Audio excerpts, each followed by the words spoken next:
Hello everyone. अभी हम current affairs के सेशन में रामसर स्थल को लेकर के उपस्थित हुए हैं।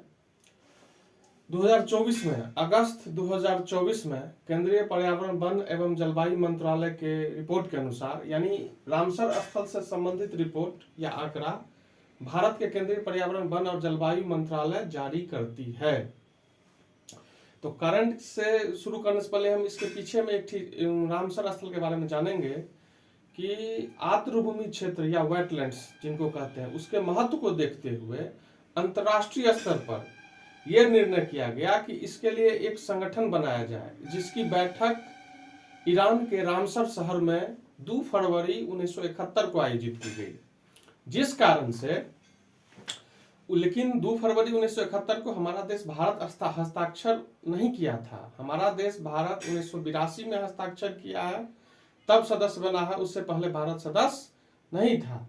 तो 2 फरवरी 1971 को जो रामसर शहर ईरान में इससे वेटलैंड से संबंधित, आर्द्रभूमि क्षेत्रों से संबंधित जो हस्ताक्षर हुई थी, उसमें बहुत सारे रामसर स्थल को रखा गया और अभी तक रखा जा रहा है। भारत का जो पहला रामसर स्थल था, जो कि चिल्का झील उड़ीसा को 1981 में शामिल किया गया आर्द्रभूमि क्षेत्र को, और दूसरा केवलादेव राष्ट्रीय उद्यान जो राजस्थान में है, उसको भी 1981 में ही शामिल किया गया। लेकिन भारत इसका सदस्य हस्ताक्षर करने के बाद 1982 में बना है। अभी अगस्त 2024 में, यानी 2024 के वर्ष की बात हम कर रहे हैं, इसमें कुल 10 रामसर स्थल में शामिल किया गया भारत का आर्द्रभूमि क्षेत्र है, जो इस प्रकार है। नंजरायन पक्षी अभयारण्य जो कि तमिलनाडु में है, 2024 में शामिल हुआ है। काजू बेली पक्षी अभयारण्य जो कि तमिलनाडु में है, जो 2024 में शामिल है। कराई बेट्टी पक्षी अभयारण्य जो कि तमिलनाडु में है, 2024 में है, शामिल हुआ है। लॉन्गवुड शोला रिजर्व फॉरेस्ट जो कि तमिलनाडु का ही आर्द्रभूमि क्षेत्र है, जिसको कि रामसर स्थल में शामिल किया गया है 2024 में। यानी तमिलनाडु राज्य से 4 रामसर स्थल 2024 में, अगस्त 2024 तक शामिल हुआ है। लेकिन उसमें 3 पक्षी अभयारण्य हो गया और एक 16 रिजर्व फॉरेस्ट हो गया। 4 में 1 रिजर्व फॉरेस्ट और 3 पक्षी अभयारण्य। कर्नाटक से 3 आर्द्रभूमि क्षेत्रों को रामसर स्थल में शामिल किया गया है, जो इस प्रकार है।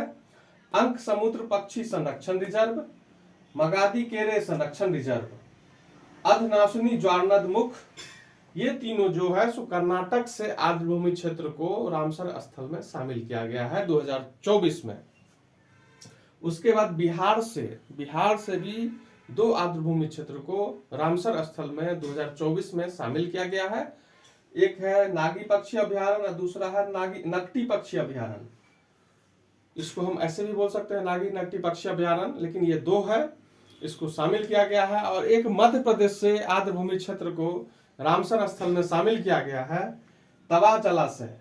मध्य प्रदेश से भी एक रामसर स्थल में आर्द्रभूमि क्षेत्र शामिल हुआ है। कौन सा? तवा जलाशय। तो हम देख सकते हैं कि एक वर्ष में, यानी 2024 में, अगस्त 2024 तक 10 रामसर स्थल शामिल हुआ। लेकिन जब से भारत जुड़ा है, या जब से रामसर स्थल पे हस्ताक्षर हुए अंतर्राष्ट्रीय स्तर पे, तब से भारत के संदर्भ में किसी एक विशेष वर्ष में जो सबसे ज्यादा रामसर स्थल शामिल हुए हैं, वो 2022 ईस्वी में 2022 में 19 रामसर स्थल को शामिल किया गया है। आर्द्रभूमि क्षेत्र को 2022 में 19 आर्द्रभूमि क्षेत्रों को रामसर स्थल में शामिल किया गया है, जो कि सर्वाधिक है भारत के संदर्भ में एक वर्ष में। और 2013 तक मात्र 26 आर्द्रभूमि क्षेत्र जो है सो रामसर स्थल में शामिल था, और 2014 से 2024 तक 59 आर्द्रभूमि क्षेत्रों को रामसर स्थल में शामिल किया गया है, जो कि बहुत काबिल तारीफ है। आर्द्रभूमि क्षेत्र के महत्व को यह दर्शाता है कि यह कितना महत्व का है। तो हम देख सकते हैं कि तमिलनाडु से 4, कर्नाटक से 3, बिहार से 2 और मध्य प्रदेश से 1 आर्द्रभूमि क्षेत्र रामसर स्थल में कुल, यानी 10 हो गया, शामिल हुआ है। कुल क्षेत्रफल, भारत का जो आर्द्रभूमि क्षेत्र यानी भारत की तो कुल क्षेत्रफल 32,87,263 किलोमीटर स्क्वायर, जिसमें की आर्द्रभूमि क्षेत्र जो कि रामसर स्थल में शामिल हुआ है वो है 13,58,068 हेक्टेयर को शामिल कर लिया गया है।